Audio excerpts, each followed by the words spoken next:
certification from the National Wildlife Federation in August 2018. And whereas support and guidance for certification was provided by the North Carolina Wildlife Federation, Asheville Chapter Mountain Wild, student leaders at Warren Wilson College, and community members. And whereas Mountain Wild, our Western North Carolina chapter of the NC Wildlife Federation, teamed up with a freshman seminar class at Warren Wilson College in 2016 to collaboratively engage in the completion of the requirements for the City of Asheville to become a certified wildlife habitat. And whereas with this certification, Asheville has become the third community in the western part of North Carolina and by far the largest city in our region to be certified. And whereas over 200 individual residential homes, a dozen shared spaces such as businesses, places of worship, and 7 schools were also certified as wildlife habitats. And whereas there are also various elements of education and outreach completed, which included stream and trail cleanup projects, engaging with the community through workshops and events, and organizing activities to promote habitats. And whereas certification further solidifies the Asheville community's dedication to protecting and supporting our native flora and fauna. Now, therefore, Esther E. Banheimer, the mayor of the city of Asheville, does hereby proclaim September 2018 as Certified Community Wildlife Habitat Month in the city of Asheville and urges the citizens to visit and enjoy our wilderness areas, to learn about their vast history, and to aid in the protection of our precious natural treasures. Congratulations.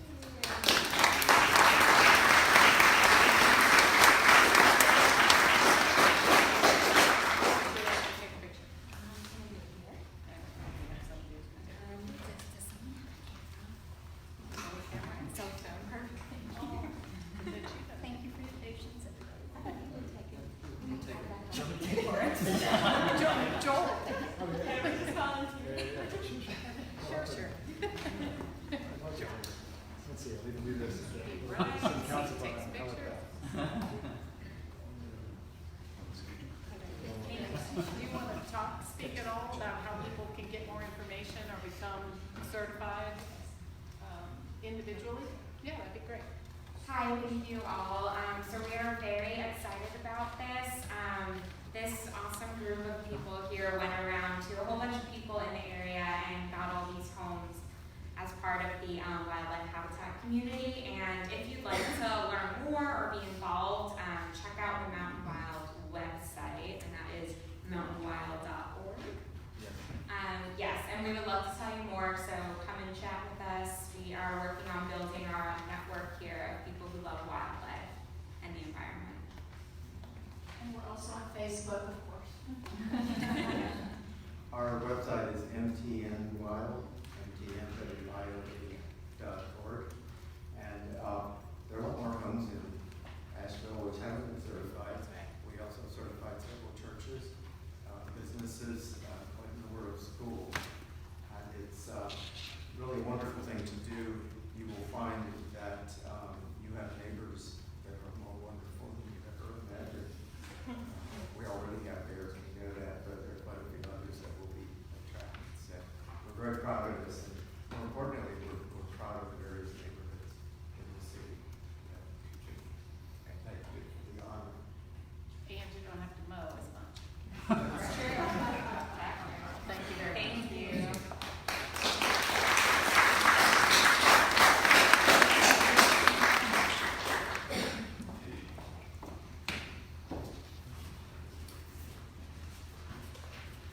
Okay, we have a very, very long agenda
October 9th, 2018. Do I have a motion to do so? So Brian moves, do I have a second? Second. Tyler second.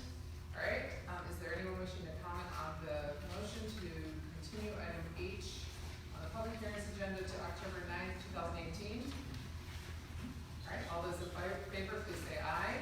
Aye. Any opposed? All right, the consent agenda. Anyone have any questions, comments,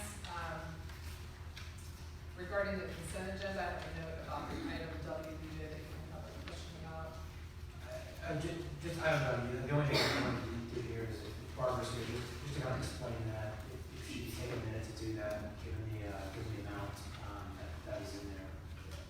Name, did you warn about it? All right, while we're tracking this down, let's see if there's, anyone else with any questions on the consent agenda? Not a question, I just have a comment, for some reason I'm not seeing it right now, but, Because it's 3 pages long.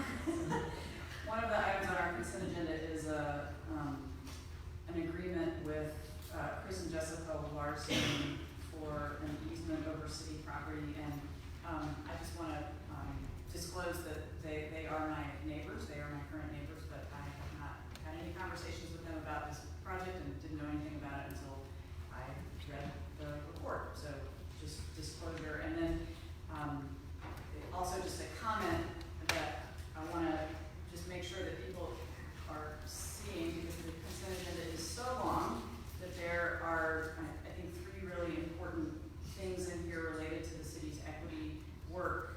The first is the African American Heritage Survey, the second is the Code for Asheville agreement that will enhance the State of Black Asheville report, and the third is support for the TDA grant to create a memorial room at the Stevens Lake Community Center and an African American Heritage Trail. So on one agenda, we've got 3 things that I think are pretty good steps in our ongoing path around equity. So just wanted to flag that. And it's all as long as we can, oh, good. On the franchise agreement, I know we heard, that agreement came before public safety, Which item is it? that's item E. E?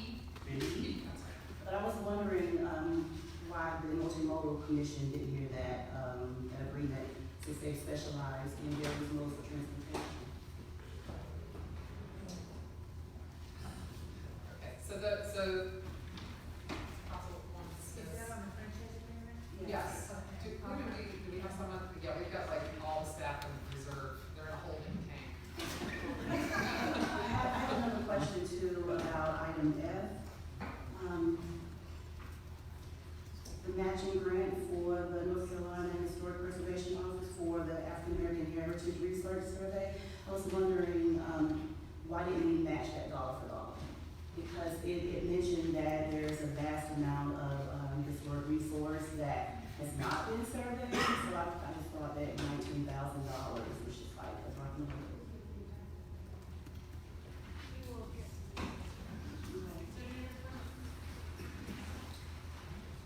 And any other questions from just so we can stack these up? All right, so I think, Barbara, if you could come up and talk to us just about item W.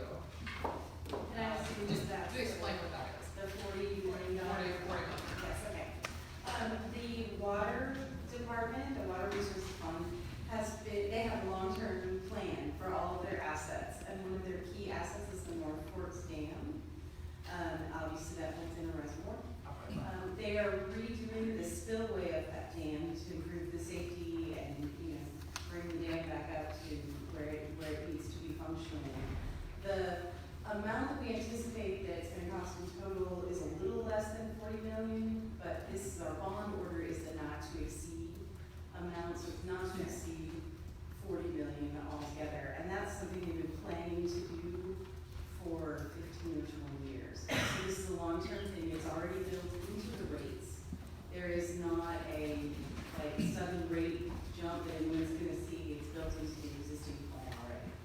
So we have a long-term infrastructure plan for maintenance, capital improvements to the water system, Yeah. and this has been on the horizon for quite some time. But I think one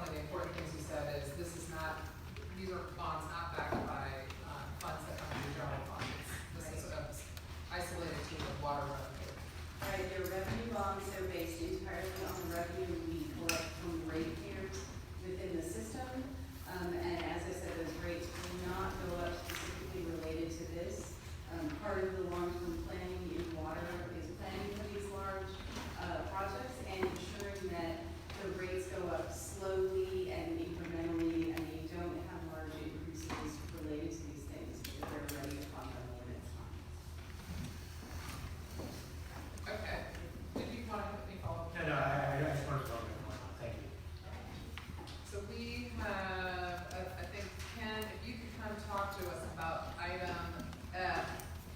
No, you were, I'm sorry, item B, your Councilwoman Smith, you had a question about why it didn't go to the multimodal commission. Yeah, I remember you all coming before public safety, I was wondering why you go before the multimodal commission, because that seemed more appropriate. My name is Kevin Putnam, I'm the Transportation Department Director. The franchise agreements, we only have a handful of them, and, when we started that process, it was unusual, I'll call them unusual, different modes of transportation came forward. We wanted to have a mechanism that we would have, be able to control better, since we no longer have a privilege tax in the city. All the franchise agreements up to this point in time, we have not gone to multimodal. We've always followed the same process by going to public safety, and the primary departments that have been involved in it, other than the legal department, is helping with the wording, has been transportation and police. Now going forward, we could certainly add that element to the. Yeah, I get that part about the franchise agreement, but because it is a vehicle shuttle service and it could have an effect, an impact on transportation and traffic, I thought it would be best for that to go before the multimodal for some type of maybe approval. Okay. We could do that definitely on the future one, we could put that into our process. Okay.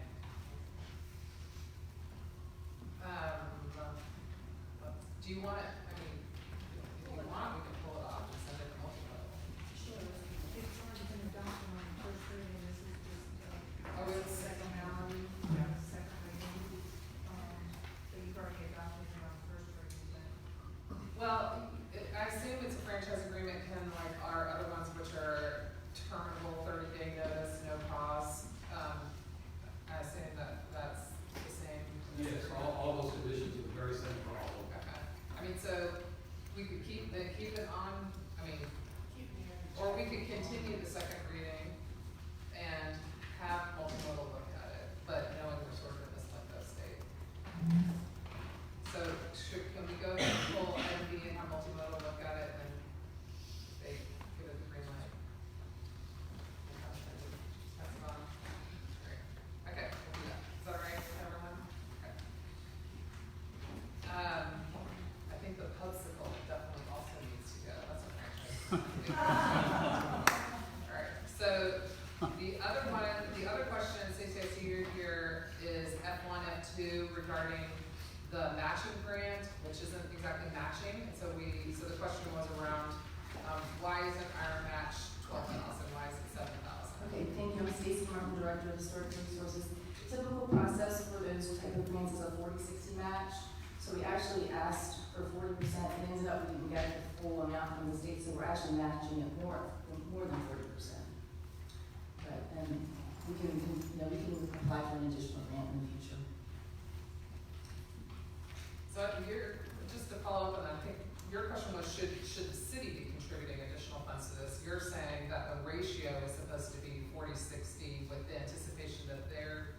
Right, so I mean, we initially asked for 40% because that's sort of the standard way, and we didn't go back after we got the grant, because the grants are very time sensitive.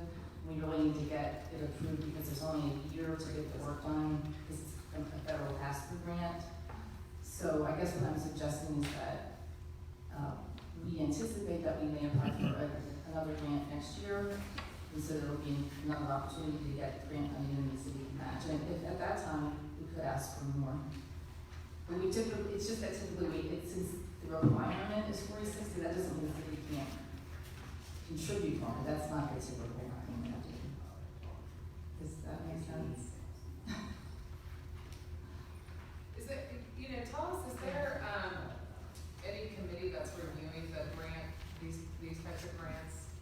Or is it your department's trying to handle it, you're just managing this grant? Well, we did go to the finance.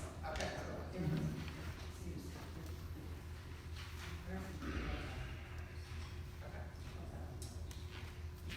Council, do you have any other questions?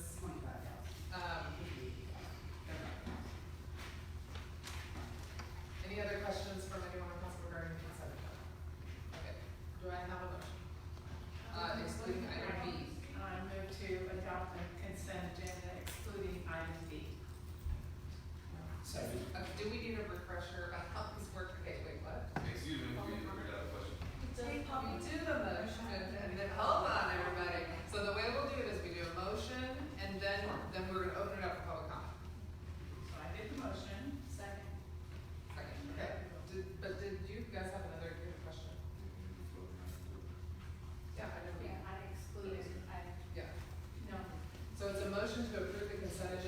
excluding item B, which will go to the multimodal commission, and have a second. All right. Okay. If you would like to comment on the motion to approve the consent agenda excluding item B, this is your opportunity. You will need to state your name and you will have 3 minutes. Okay. Who would like to speak on the consent agenda? Yes.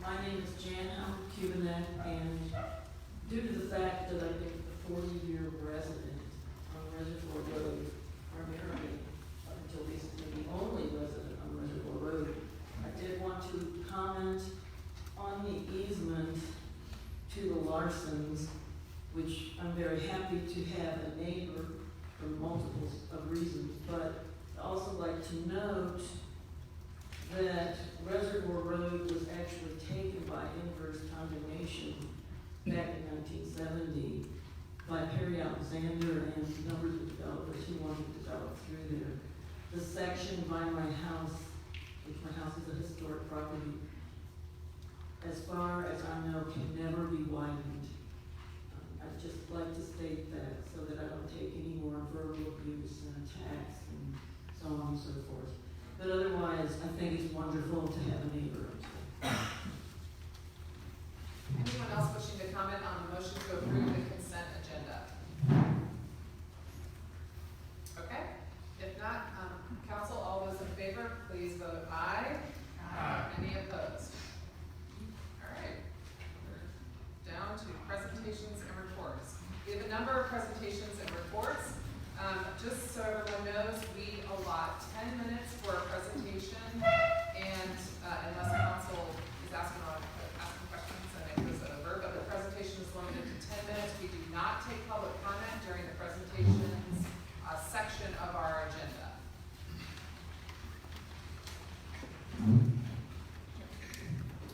First, go ahead, you go ahead. Hey, I would like to take the opportunity to introduce 21st Century Policing Solutions. March the 20th, the City Council unanimously asked staff to move forward on an evaluation of the event that occurred on August 25th, 2017 regarding Mr. Rush and Mr. Hickman. And in doing so, we have brought on the consulting firm, and tonight they're going to give us a presentation.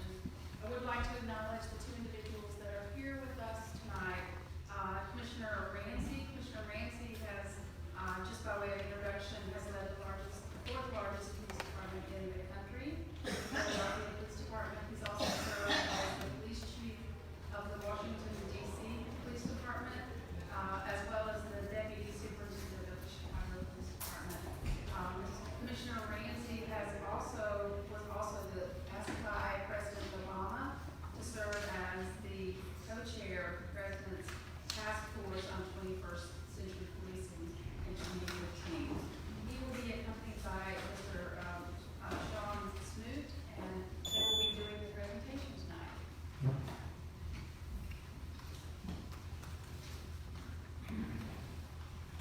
Thank you, Mayor. Good evening, Mayor, members of the City Council.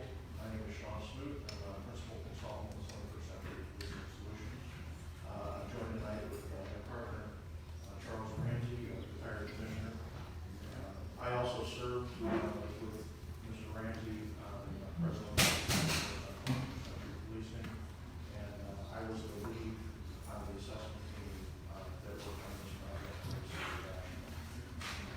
I do have a substantial PowerPoint, and I will try to do it as quickly as possible. Stand there. First of all, these are just some introductory slides about our company. Within our consulting group, we have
findings and our recommendations with sharing with you a timeline of events.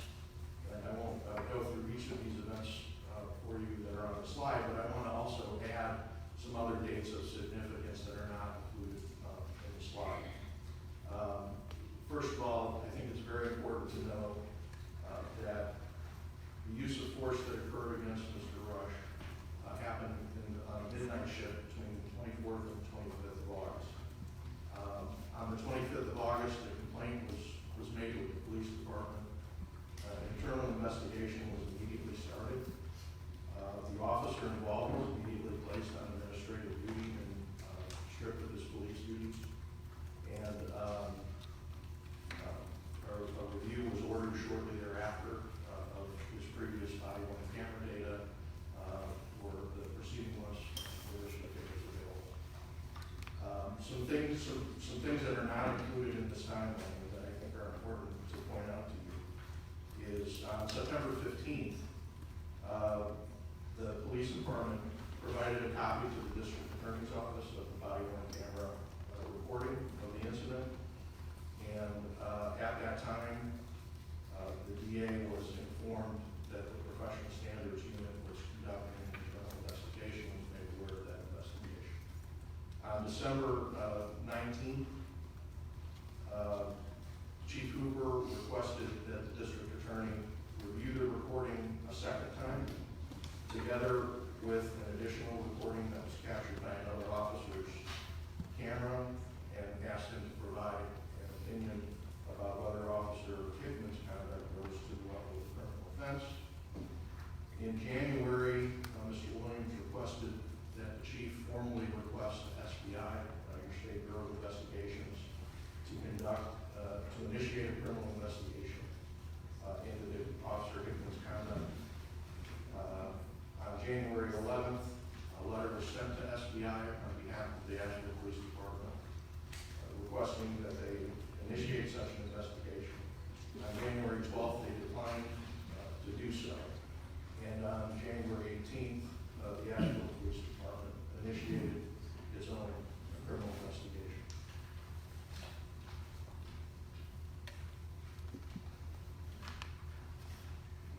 A couple other just key dates. March 26th, Buncombe County Superior Court Judge approved your petition to release body-worn camera videos related to this incident. And on April 2nd, the city, in fact, released 9 body-worn camera videos and a body-worn camera video information guide.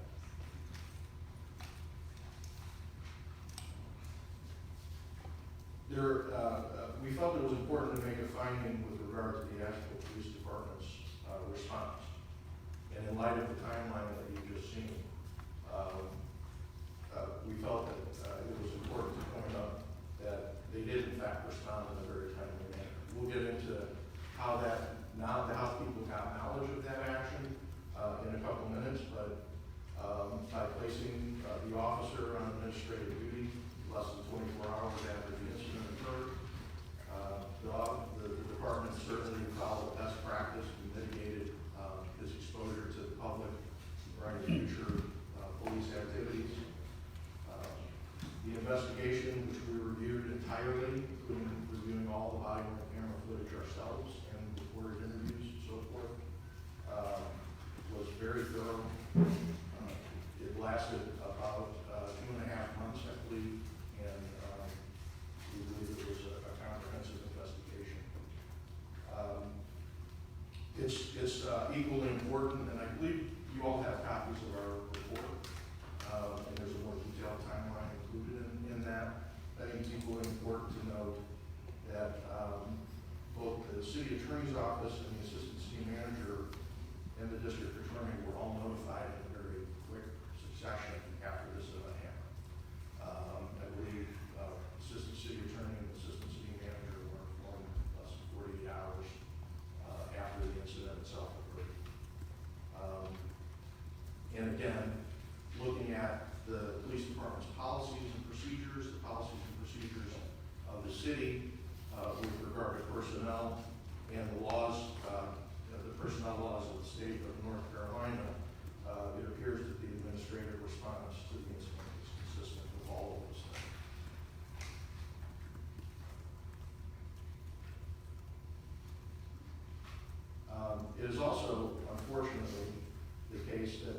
council, the city manager, and the mayor were unaware of the rush incident prior to an article that appeared in the Asheville Citizen Times on February 28, 2018.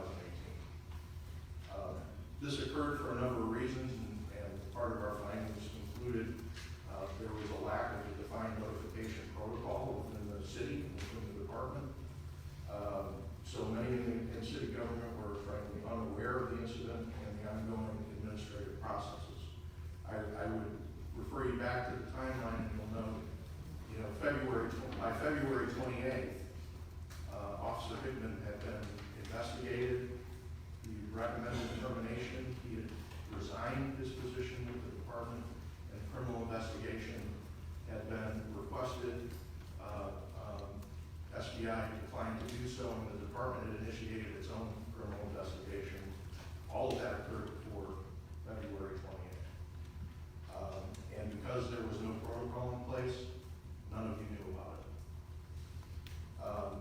So some of the initial responses from elected officials after the videos were released were erroneous. You didn't have the knowledge that you should have had according to our plan.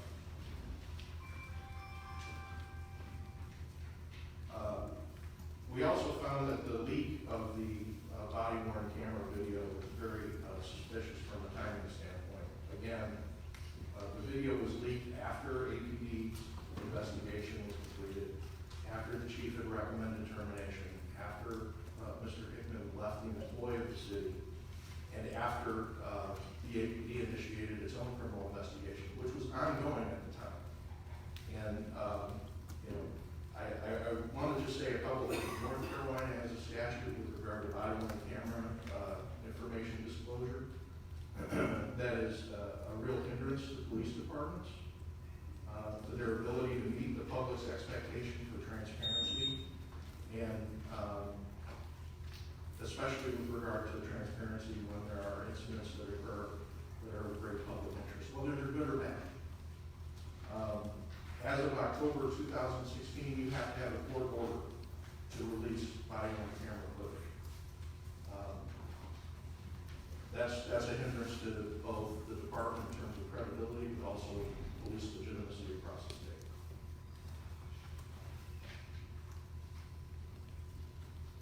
Can I continue? Yes. Yes. Sometimes in the court, when the red light comes on, you continue, the judge has to call off. I like it here, but I don't want to decide. So, in terms of additional findings, one of the things that we found initially was that, and we were surprised, is that Officer Hickman was in fact a field training officer at the time of this incident.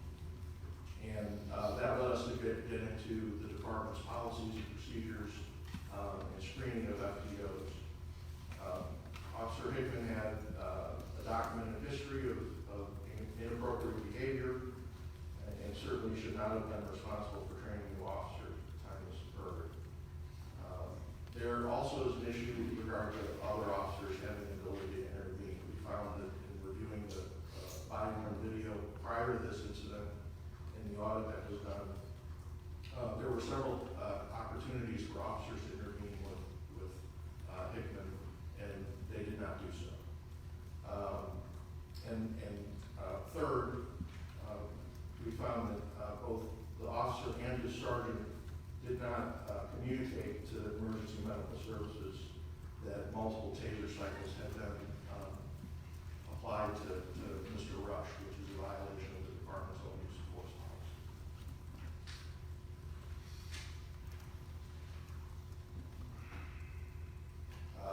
Again, I think I just touched on the first point here. The second, though, in the time it took the Asheville Police Department to release an official response to the video that was leaked, local and national media picked up the story, and there was really no input or insight from the department.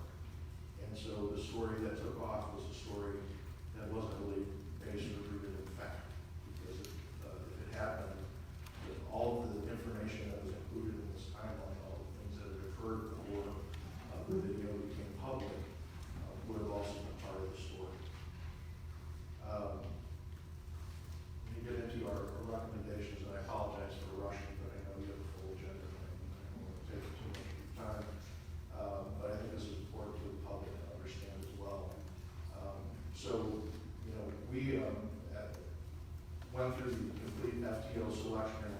process. In fact, I will tell you, out of these 9, we had 9 recommendations for the police department.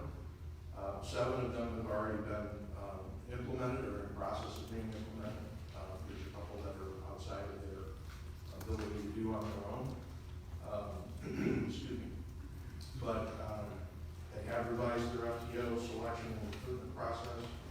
Officers who are returning to patrol from another assignment will be reassessed prior to resuming FTO duties. That was the case with Officer Hickman. He had left patrol, been in investigations for quite some time. There was no reassessment before he came back and actually started acting as a field training officer again. So that's been addressed.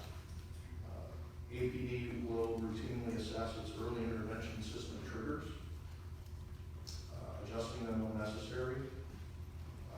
They are in the process of putting together a peer intervention program. We have recommended that they adopt and send their officers to provide training to their officers called EPIC. EPIC stands for Ethical Policing is Courageous. It is the gold standard for training for police officers today on how to intervene with other police officers. It's actually based in New Orleans, Louisiana. That was its origins. Been extremely successful. As a company, we're assisting the department in getting bumped up on the list. There's actually a waiting list several months long for departments that want to bring EPIC training in. And essentially what it does is it helps officers identify opportunities for intervention, and it gives them the tools and techniques to intervene when they see another officer doing something that they think requires intervention. It also involves teaching officers to give each other permission to intervene with them, so that when there's actually pin officers where they complete the training that identifies them as an EPIC trained officer, which gives other officers the right to intervene with them without fear of repercussion. Very successful training program. Again, all APD personnel and EMS will be trained or retrained with regard to the notification on taser exposures. APD will implement, and I believe it started implementing its own structured policy regarding body-worn camera audits, particularly for officers who are identified as possibly having problems or having inappropriate behavior. So you don't have to wait for an incident to then go back and review the officer's video. That will actually be proactive about doing that. Again, we will prioritize the timely release of information in response to requests for release of information. And they're also in the process of implementing training to allow officers to interact with the public on social media on behalf of the department.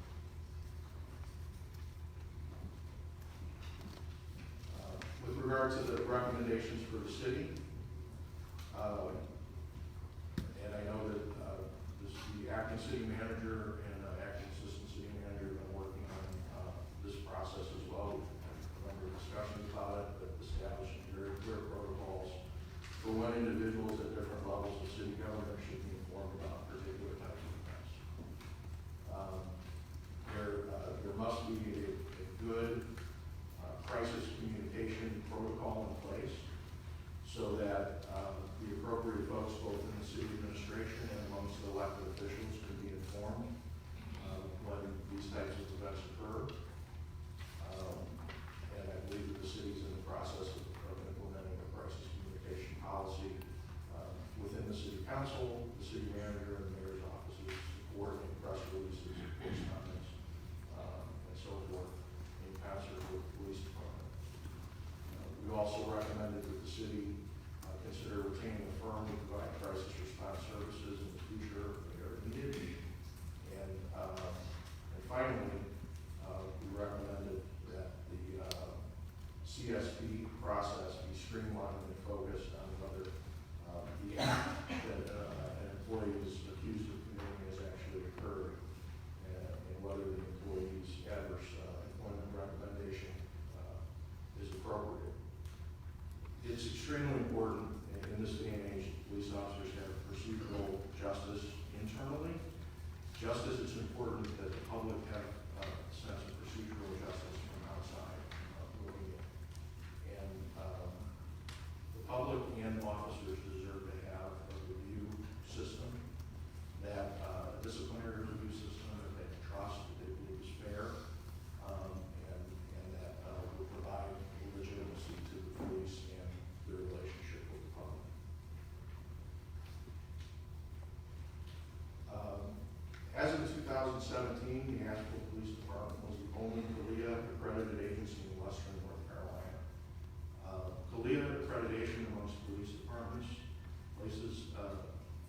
departments that are accredited places them in the top 2% of departments in the United States. The fact that APD is the only CALEA accredited agency in this part of North Carolina is not insignificant. Additionally, you may know, you may not know, that in November of 2017, APD was awarded the Advanced Meritorious Accreditation by CALEA to reflect the department's adherence to the Commission's current standards and their dedication to providing public service. Now, while the department is in good standing with CALEA, that doesn't mean it's perfect. There's no such thing as a perfect police department, and I'm not standing here to represent that.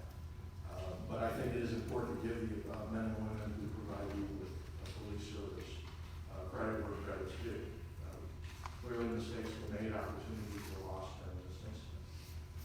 But on the whole, this is a very good police department, one you should be proud of, one the citizens should be proud of. And I believe that CALEA is representative of that. As I mentioned when I started, it was really an honor for us to do this work with a place that really has a culture of learning and a desire to improve. We found that from everyone from the acting city manager down to the new recruit police officer that we spoke to, and amongst several of you who we've had the opportunity to talk to. I just have to say, policing is a human endeavor, and humans make mistakes. By integrating the recommendations that are included in our report, I believe we will avoid making the same mistakes that occurred prior to, during, and the aftermath of Mr. Rush's arrest. Based on the fact that we do have a culture of learning and that desire to improve, we're very confident that this will be the case moving forward for the Asheville Police Department and the city of Asheville. I thank you for your time. And if you need us, that's where you can find us. A couple of comments. Thank you for your presentation. Just so folks know, council had asked for a number of things to happen after the Rush incident came to light, but one of them was to bring in an external auditor, if you will, or review of this incident in particular, the sort of before, during, and after review, and tell us where we failed, and what recommendations you might have about improvements. And we will hear at the next council meeting, I believe, not the next council meeting, the 25th of September, a report from our department about which of these recommendations have already been implemented and which of them haven't, and what is the plan for implementation. So just so folks know about next steps. I do want to ask council if anyone has any questions for the presenters before we let them catch a plane. I believe you're needing to catch planes, right? Hey, well, Mr. Smith, on your timeline, on the January 10th as well, there was, you noted that a request was sent to the SBI for an investigation, and that request was declined. I know you all work across the country. Have you ever heard of an external organization declining to do an investigation, particularly in a situation like this? I personally have, but only in a situation where there was another agency already conducting such an investigation. So, for instance, it would not be uncommon for a state Bureau of Investigation or a state police organization that was asked to do a review of an incident like this to decline to do so because maybe the United States Department of Justice was already doing that type of review. I don't believe that was the case here, but I have seen that happen in other jurisdictions. Thank you, sir. Did you do any community engagement? Did you survey any external stakeholders? No, we did not. That was not part of our, that wasn't part of our. Do you think it was you think it would benefit the outcome? I'm not sure I know what you're asking. Well, it seems that there are some stakeholders that are really close to the work, in this incident. Probably could have given you another viewpoint, so to speak. And it could have appeared a little more balanced to me, because with 350 years of law enforcement experience, to me, I believe this community would believe that it's almost like the police policing the police. Well, all I can tell you is, we call balls and strikes, and to use a baseball metaphor. I believe there are a number of things in this, in our findings and our recommendations that, were not necessarily welcomed, by everyone's opinion, but including maybe some people up there. So, but they're the facts as we found them. Clearly, I know that the department has a fairly robust community engagement program, and I would anticipate that after this report is released, that this will probably be kind of a catalyst for further discussions with the community. I hope so. Anybody else? Thank you. Thank you all very much. Okay, we have a few more presentations and reports. Again, we don't do public comment during the presentation portion, but we do have a public comment period at the end of the council meeting. And I've got a number of people who are already signed up to speak during that time. One thing to note, if you have signed up to speak for something that is on the later part of the agenda after presentations, you don't have to wait till the end. You will be able to make a comment when we get to that part of the agenda. Also, I need a motion, just I'm worried we might have people sitting here waiting. I need a motion to continue item B on the public hearings agenda until September 11th, 2018. So moved. Okay, and a motion and a second. Okay, we have a motion and who is the second? Gwen, she needs a second. This is to continue item B until September 11th, 2018. This is the Brevard Road rezoning. Is there anyone who wants to make a comment on the motion to continue item B on the public hearings agenda? All right, all those in favor, please say aye. Aye. Any opposed? Okay, we have, just to recap, on the public hearings agenda, just in case anybody's sitting here waiting for one of these items, item B, item E, and item H are all continued to a later date, so we will not be hearing those items. It's only like 6 later. The next presentation we're going to hear tonight is the current state of the transit system. Ely is here to make this. Ely's here to introduce yourself. Thank you very much. Ely Mathis, Transit Planning Manager for the City of Asheville. And as you said, I'm joined by Joe Brooks, who's the General Manager at ART. Joe's going to give you an update on the state of transit. And I just want to say a couple of things before he comes up. I wanted to take a step back and just kind of remind everybody about the new transit management model and why we switched from the old model to our current model. And as you all are well aware at this point, we switched in October from a transit management contract to a turnkey operations and maintenance contract. Under that new turnkey model, the contractor is responsible for all the elements required to provide the service, and they do that at a fixed price. This is designed to put the performance responsibility, accident liability, and the cost risk on the contractor rather than the city. Missed service hours are deducted from the contractor's monthly invoice. Accidents are covered under the contractor's insurance policy. And if the system ever goes over budget, that comes out of the contractor's cost. It's a very different model than we had in place previously, where the city was more involved in some of the daily operational items. And at this point, the city's focus is to provide oversight for the contractor and support for the contractor. So